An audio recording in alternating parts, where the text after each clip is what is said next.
It's good to see a lot of familiar faces there. In preparing this talk, I started with my slides from last year, and it made me realize just how much the state of the law has changed in Colorado in the last year. The subtext of just about every presentation we've heard here today is something that's obvious to everybody in the room. Colorado is one of the major oil and gas producers in the country. It is politically, I think it's fair to say, purple and perhaps trending blue. And it is also exploding in terms of population. And as Ms. Yellico and Ms. Baranos discussed, the greatest places you are seeing conflicts, of course, is where oil and gas is moving into urban areas, or urban areas are moving to where oil and gas is. That tends to be a pretty broad swathe of area north of Denver, including Broomfield, Boulder, Erie.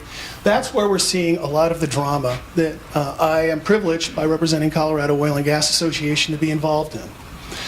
So in figuring out what to cover, I somewhat arbitrarily picked these topics because we have 40 minutes. The law of operational preemption, which defines the relationship between what the state and local governments can regulate in terms of oil and gas. Potential legislation, which we're not going to spend that much time on. Litigation, the Martinez decision, the Amendment 71 decision, and I would be remiss if we didn't discuss the climate change litigation that was filed this week, which I'm sure all of you have heard about. And then finally, some ballot measures for 2018. What's not up here, but we can talk about, I'll try and leave plenty of time for Q&A, are the flow line rulemakings. They took 5 months.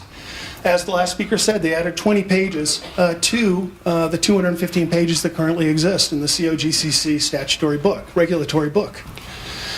I think it was one of the few oil and gas processes that was successful because nobody got really what they wanted. Local governments and NGOs fought very hard, as did the industry, during a series of hearings, and what resulted was a very strengthened set of regulations governing virtually every aspect of flow line operations. But at the same time, there's certainly more regulations than the industry wanted, and probably less than local governments and NGOs wanted. The other thing we're not going to talk about, unless folks raise issues, is something that I'm seeing more and more: traffic impact studies, traffic impact fees. I think next time I'm up here, if I'm privileged to come back and speak to you next year, there will be much more on that topic. Because state law is quite clear about what local governments must do to assess traffic impact fees, and it is a high bar. Whether or not local governments are doing that is another question. But let's start with operational preemption. It's really an issue of who regulates oil and gas. What is the state's role? What is local government's role? As I just said, the state now has 235 pages of regulations governing virtually every aspect of oil and gas operations, from before the cradle to after the grave, from preconception to post-reclamation. There is a regulation that is likely governing it.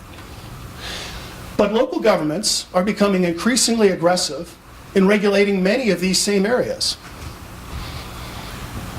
You have local government regulations now that are over 100 pages in length that govern exactly the same areas that we're talking about, technical areas, that the state regulates. Who gets to decide? The Longmont and Fort Collins decisions were decided in 2016. Some groups have depicted them as narrow decisions. Longmont famously banned hydraulic fracturing. Fort Collins imposed a 5-year moratorium. And the Supreme Court decided both were illegal. But I submit that a fair reading of those decisions suggests that they govern much more than just bans and much more than just long-term moratoria. They govern the actual conflict test. I'm not going to read this, but this is the exact wording of the Supreme Court in the Longmont case. And I think the best reading of this, state law forbids, or what state law authorizes, cannot conflict with what local government forbids or what local government's authorized. Ladies and gentlemen, that is a conflict. And what that means, I think, and we're going to get verification any day now from a district court judge in Adams County, is that local government regulations cannot, on their face, conflict with state regulations. And I said they're on their face because something else the Supreme Court said, and this is as important as the test itself, is in virtually all cases, the operational conflict test will involve a facial evaluation of the respective statutory and regulatory schemes. That means what a judge does in a case, operational conflict case, is pretty straightforward. He or she looks at what state law says, then he or she looks at what the local government regulation says, and is there a conflict? This is a huge impact because this means litigation on an operational preemption fund should take months and not years.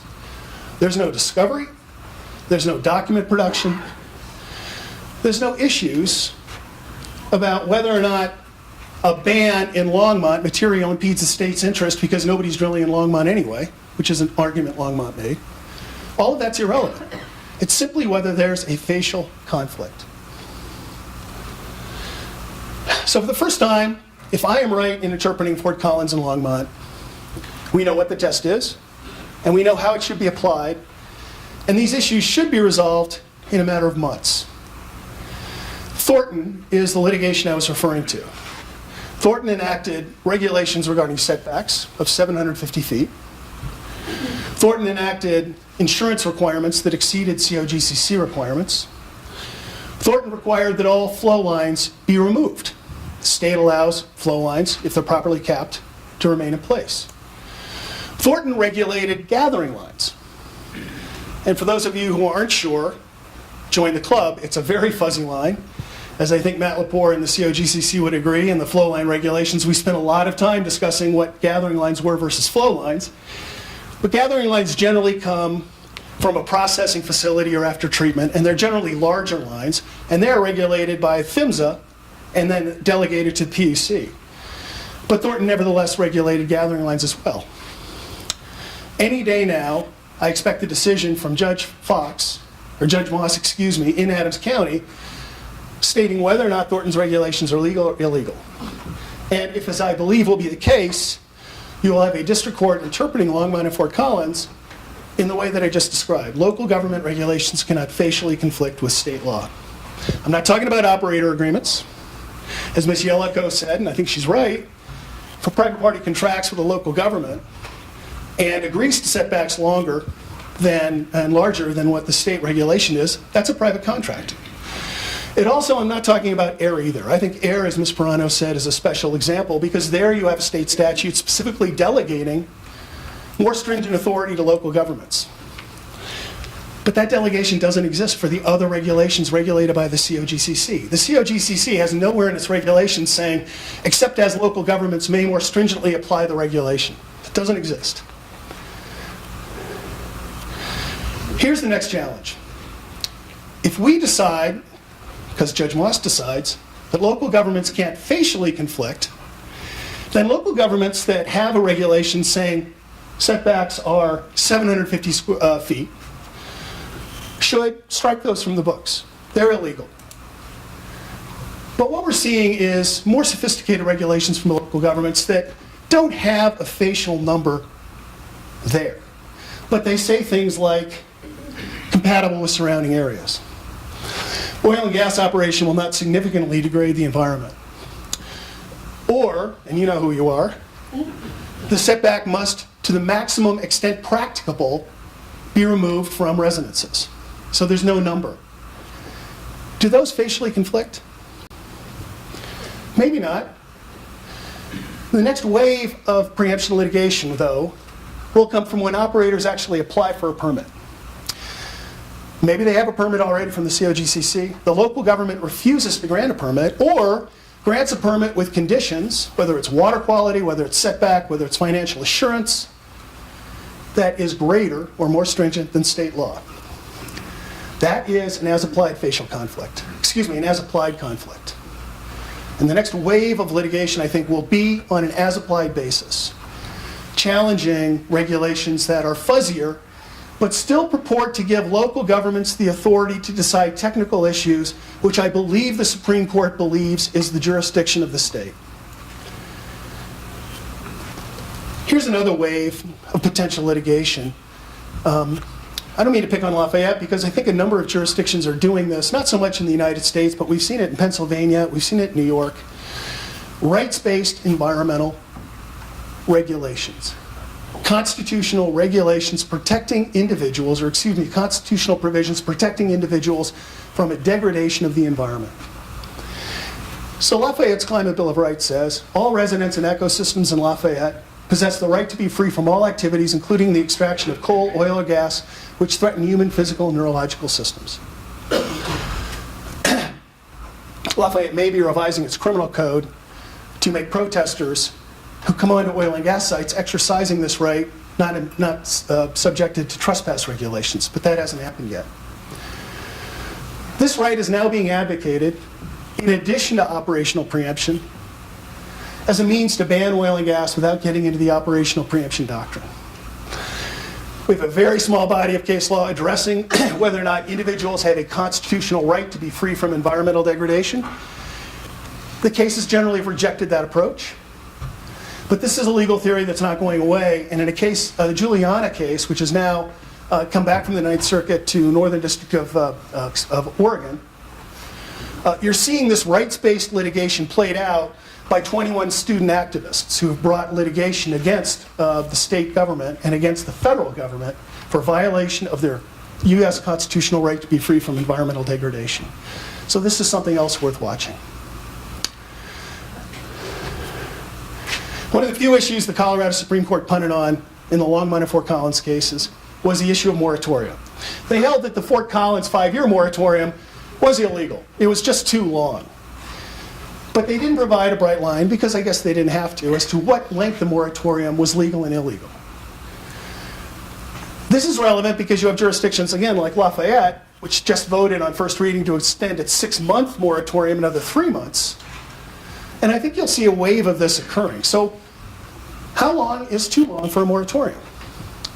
The Supreme Court didn't say, but it cited cases from other jurisdictions, particularly a rental conversion case from New Jersey, that suggested that 1 year was probably too long.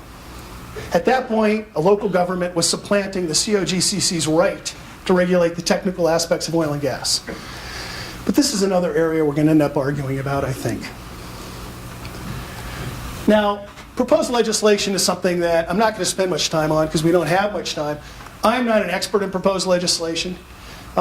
Obviously, what happens in the 2018 midterm elections in terms of the state Senate will have a lot to do with what kind of legislation we've been seeing. Because every year, we see some variation of these two provisions. We see a local control measure.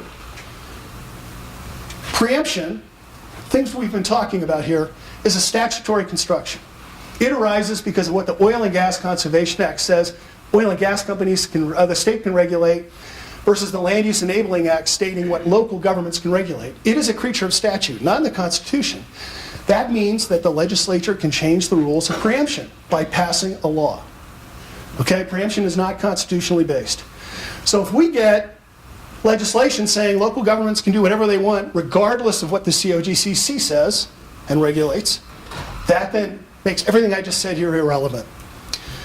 So it's going to be very interesting if we see a change in who owns the Senate, who has the majority in the Senate, whether we start seeing local control legislation and whether we start seeing setback legislation.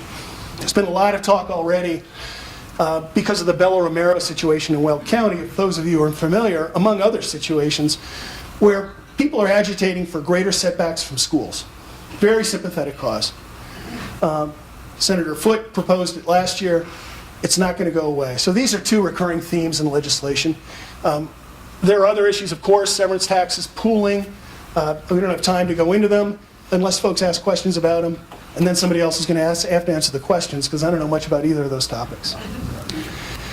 3 important pieces of litigation. The Martinez case, I think you all have heard of it. It's now in front of the Colorado Supreme Court.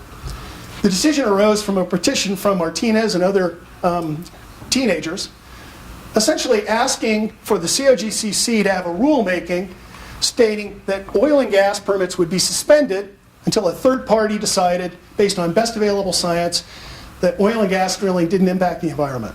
Lots of luck with that, right? COGCC, understandably, refused to hold that hearing. And the reason it said, one of the reasons, is that it elevated environmental concerns above the other concerns it also had to consider. COGCC has historically, and I think if you look at the Oil and Gas Conservation Act with some justification, looked at multiple factors in deciding what its mission was with regard to issuing permits and allowing rulemakings. Yes, protection of the environment, but also encouraging the efficient and non-wasteful drilling of oil and gas, and also protecting correlative rights. That is how the Colorado Oil and Gas Conservation Commission has historically decided, and I think there's good reading of the Oil and Gas Conservation Act that indeed there are multiple goals that have to be considered when the COGCC makes a decision. By a 2-to-1 margin, Colorado Court of Appeals disagreed.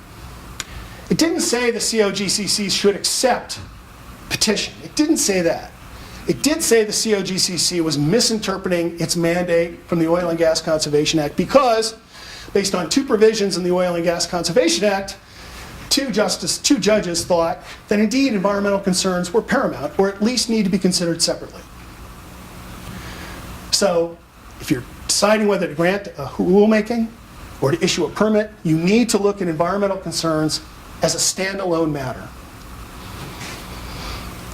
Now, even though it's a limited decision in terms of what it mandated the COGCC to do, it obviously has huge implications. We've all heard Martinez quoted, and many individuals and local governments and NGOs are quoting it, and Salazar proposed a bill in the legislature stating that you can't have oil and gas activity if it impacts the environment in any way, shape, or form. What will the Supreme Court do? I am biased, but I think there is a very good way, very good path to the Supreme Court reversing what the Court of Appeals did. There are multiple goals for the Act. We've talked about that. The majority in the Court of Appeals ignored those goals. There is also a provision in the Oil and Gas Conservation Act saying that environmental mitigation must be balanced with technical feasibility and cost effectiveness. It's a huge provision. And if you read the majority opinion in the Court of Appeals, I promise you they will not address that language, which is somewhat shocking. The Supreme Court will. Finally, there's a huge body of doctrine saying the courts will defer to agencies' interpretation of its own statutes because agencies have the technical expertise the courts don't. Huge amount of deference given. Court of Appeals didn't show any deference. So just ballparking it, I would suggest that it probably will be reversed, but I've certainly been wrong before. Now, we're going to deal with this decision quickly. Everybody knows what raise the bar is. We just had a federal district court state that raise the bar violated the 14th Amendment one person, one vote principle because the 2% signature requirement in each of the 35 Senate districts was unconstitutional because Senate districts have wildly different populations. And so one vote in one district means a heck of a lot less than one vote in another district if you employ the 2% rule. So it struck down the 2% requirement. Since I prepared this, the 10th Circuit hasn't reversed the decision, but it did reverse the district court judge's statement that the 2% rule wouldn't apply for the midterm elections. So in November 2018, the 2% rule still applies for all constitutional ballot measures. I see I'm running out of time. Speaking of ballot measures, so I just want to quickly run through these, and I want to finish discussing the climate change litigation because I think it is a very significant document. These are the important dates.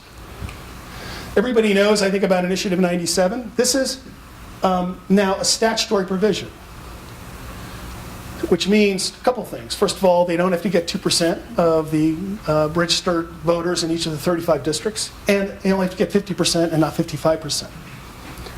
But at the same time, since it's statutory, it can be changed by the legislature.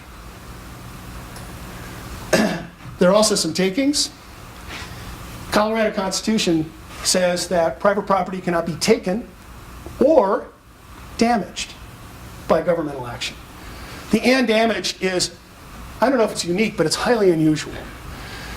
And these provisions seek to work out what "and damaged" means. When are private property owners entitled to compensation when a regulation, whether state or local government, impinges on their value? And finally, local government control initiatives that essentially try and flesh out the relationship between what state and local governments can do. The climate bill litigation was filed earlier this week. It is more than 100 pages. It is a very thoughtful document. It is the 10th such piece of litigation that has been filed. It is filed by the City of Boulder, Boulder County, San Miguel County, against Suncor and against Exxon. It essentially alleges that, like tobacco manufacturers, these two entities knew about the dangers of climate change, covered up what they knew about the damage of fossil fuel emissions with regard to climate change, and continued a series of lies and deceptions so that they could continue earning top dollar. It's a 100-page summary of the document. What's really interesting about this case is, unlike any of the other cases filed, this is the only case filed in an inland jurisdiction. In California and New York, it was coastal communities suing oil and gas because of rising sea levels. Boulder, and San Miguel County are alleging a series of damages that they've suffered, including increased wildfire, drought conditions, emergency medical services, damage caused to infrastructure as a result of increasing heat. All these things can add up, of course, to billions of dollars, and that's what they're alleging. It's going to be very interesting to see whether this case passes through the motion to dismiss phase. I'm sure the first thing that will happen is it'll be attempted to be moved to federal court, because we have case law from the Supreme Court saying that the Clean Air Act preempts federal laws regarding nuisance and trespass. And that's what the causes of action are. It's state nuisance and trespass and violation of the Consumer Protection Act. Those are the causes of action in this litigation. But that precedent dealt with federal common law, and this is under state common law. A little different situation. If the case goes forward, if it's not dismissed, the repercussions are staggering. Because it essentially means that not just a local government, but any NGO, indeed any person who has been suffered by any aspect of climate change, can sue any oil and gas operator, anybody who emits greenhouse gases. Not just Exxon and Suncor, but anybody. And like the tobacco litigation, probably like the asbestos litigation, it will go on for decades, because you're looking at what the companies knew, when they knew it, and how they covered it up.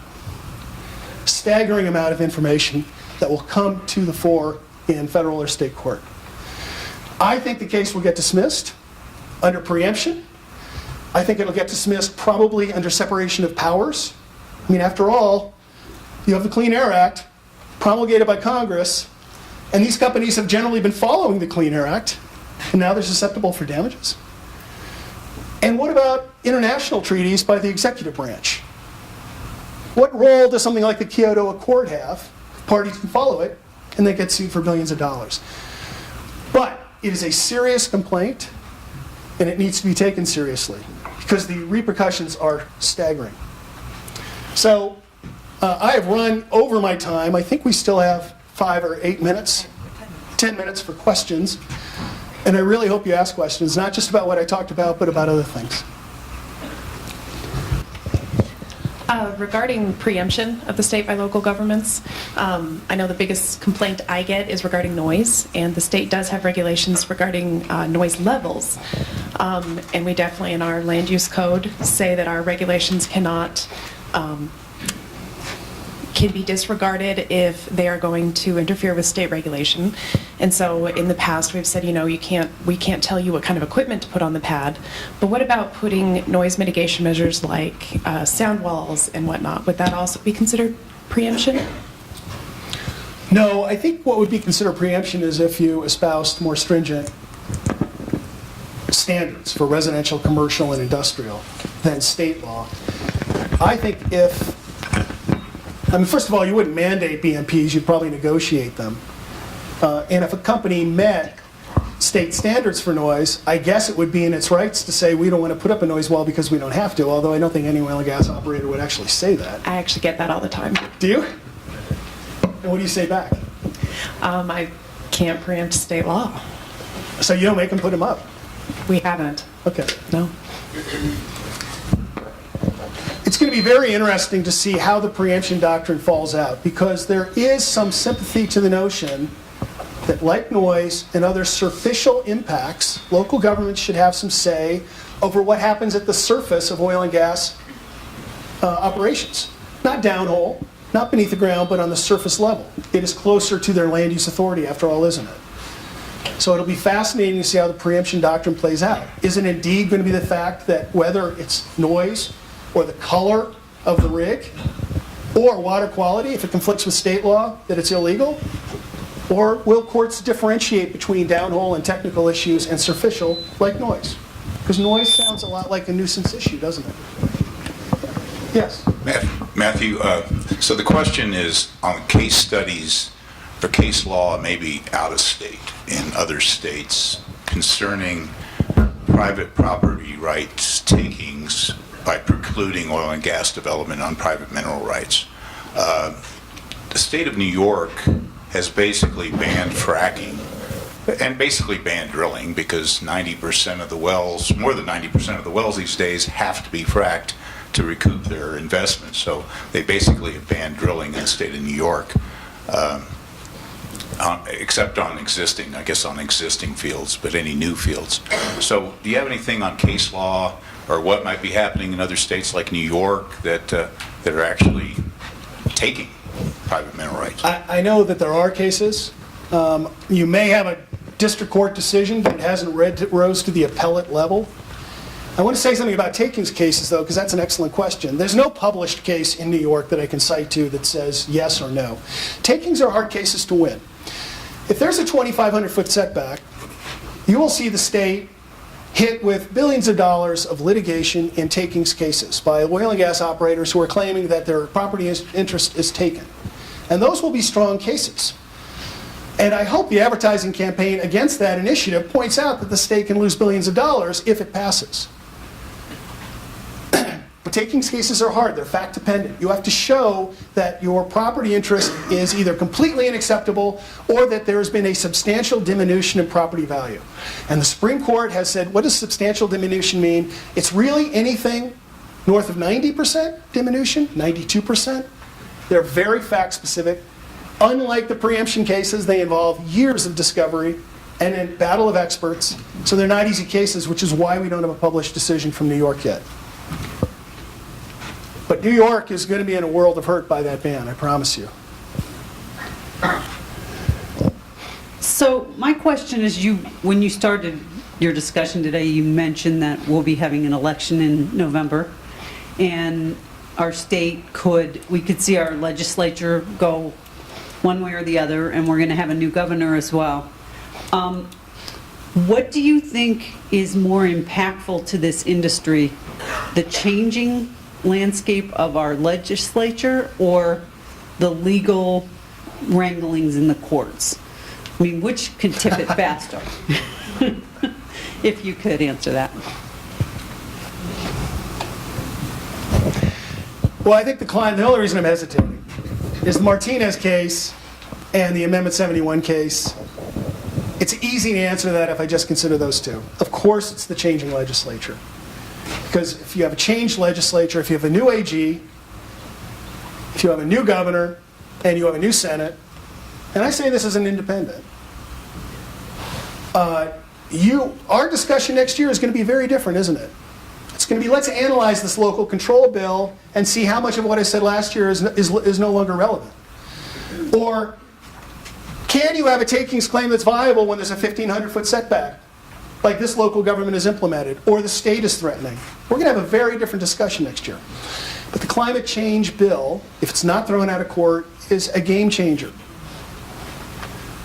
And so that's the only reason I'm hesitating. But I think overall it's going to be the legislative change. You will see impacts in the COGCC rulemaking. You'll see impacts at the local government level.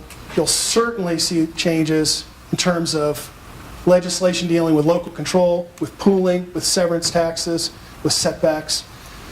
It'll impact, and I'm not saying it'll be doomsday, but it'll impact virtually every topic we've talked about and a lot we haven't. That's a great question. Does the Martinez case, right here, sorry. Does the Martinez case affect only the issuance of permits to drill by COGCC, or would it also change their obligations to consider environmental factors when they regulate how oil and gas facilities are operated? That's a great question. The premise is a little wrong, though. It deals with what the COGCC must consider when it decides on a petition for rulemaking. I threw in issuance of permits as well because I think that if the Supreme Court doesn't overturn the Court of Appeals decision and environmental considerations are paramount, it will not just deal with the kinds of rulemaking petitions that COGCC considers, but it'll seep in, perhaps rightfully so, into the permitting. And you'll see perhaps more stringent standard on environmental aspects of what the COGCC permits. It will certainly seep into what local governments allow. So I think it will have, to answer your question, it'll have far-reaching implications beyond just what the COGCC can consider for a rulemaking. And by the way, that rulemaking will be a doozy. I think if the Supreme Court, even if it supports what the Court of Appeals did, the COGCC still has ample grounds to reject the Martinez petition for rulemaking because, among other things, it's an impermissible delegation of power. And there are other grounds, and I doubt the COGCC, and Julie Murphy isn't here, so even if she was, she'd kick me, but I doubt the COGCC wants to have a 6-month or a 1-year rulemaking on the environmental aspects of oil and gas. I think it probably views its mission as slightly different than that. Yes? Quick question on your thoughts on the city and county of Boulder, that they've joined the federal lawsuit. What are your thoughts on their future ability to borrow money since they've done that? That is way beyond my pay grade, but you, sir, I bet have an opinion, and I'd like to hear it. Well, realistically, since they're alleging that they've had all this damage from global warming, they are going to have to disclose that in their future bond prospectus. And if anybody will see that in a future bond prospectus, they'll definitely either have to pay a much higher interest rate, or they won't be able to sell the bonds. Yeah, I hadn't even thought of that. That's probably a viable point, although maybe a representative from Boulder would like to dispute that, and please feel free. Well, if they don't disclose it in the prospectus, they're either I know. They're either lying to the court or they're lying to the SEC. Yeah, you don't want to do either. Well, I'm not being shut off yet, so if there are other questions, or you folks can just eat. John Justman, Mesa County Commissioner. This morning on the display up here, they talked about the pollution from the oil and gas industry. And if the Martinez thing wants to shut down oil and gas because of the health and safety of the citizens, the automobiles put out more than the oil and gas patch, that we're going to outlaw automobiles and transportation? Again, above my pay grade. Fair question. I really can't. I mean, it's a great question. I don't mean to be glib in response. There's nothing I can add to it. I can give you my rank speculation, which is just that. Yes. So I was looking on the Secretary of State's website at some of the title setting boards, potential ballot initiatives, and I came across number 94, which is a change in severance tax. Are you familiar with that? And do you have any ideas about the implications around that one? No, but I want to appeal. Dan Haley left, but Ryan or Jason or somebody else. Can you speak to the severance tax issue? It's a good question. Anybody? I'm sorry. That's okay. Well, we just all need to be aware of it because local governments, it's not going to be pretty. What do you mean, ma'am? Well, it changes, and I don't. Yeah. Okay. Tony can hear, so. It changes, and I don't profess to be an expert, but it changes the distribution formula. It basically increases severance taxes by somewhere in the neighborhood of $307 million a year. So that's a hit against producers, and in high-cost areas, it may kind of discourage development. But then it creates two separate funds for distribution of those severance taxes, one of which the one doesn't talk about what the distribution to local governments might be or how that works, but the second one says that 50% of that would be spent for all-day kindergarten, and the other 50% would be spent for health care. So it's been approved for circulation, it says, so that means that they can start collecting signatures under my understanding, but that can be be a huge detriment to the local governments who really look to those dollars to help, manage the impacts of extraction. So I just think we all need to be aware of it and pay attention. Thank you very much. Mark, do you see the ability of, or the potential for groups or towns to sue other local governments for their human activity and the impact it has on the environment and the climate? So their development of housing, Starbucks, and everything that goes along with that, the ability to countersue? That's a really interesting scenario. You could have a very rural community with very low rates of growth that is resentful of what is occurring in a robust county or city, either because of oil and gas or because of development. And I think the answer, just like the Martinez case, is the climate change litigation, like the Martinez principle, is like the ideal gas. It'll expand to fill any container allotted to it. So the answer to your question is yes. If the principles are allowed to survive the preemption and the separation of power analysis, it can be used by virtually anybody or anything that feels that it or he or she is paying more because of climate change against anybody producing. Not just the extraction industries, automobiles, local governments, housing authorities.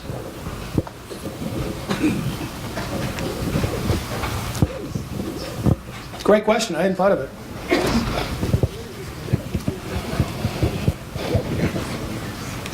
I guess one final question on the endangerment finding by the Supreme Court that's determining that CO2 can be regulated by the EPA as a pollutant, right? And that was what, 2000? 2000, okay, 2007. Massachusetts case, yeah. Yeah. So do you ever see that overturned? Because CO2 is, it's a life-giving gas, right? So do you ever see that as being unregulated as a pollutant? I mean, it was... I don't see any scenario where that occurs. I don't. I mean, even advocates of the industry will generally admit, and we heard it yesterday, very well put, that CO2 is rising in the atmosphere, and most will admit it's man-made. The question is, what are the implications of that? But I can't see court or a Congress ever deregulating CO2 by overturning the Massachusetts decision and saying CO2 can be completely unregulated. I think instead you'll see an expansion of greenhouse gas precursors that are regulated. I think it'll become more regulated with time, at least by defining what can be regulated. That's my hunch, at least.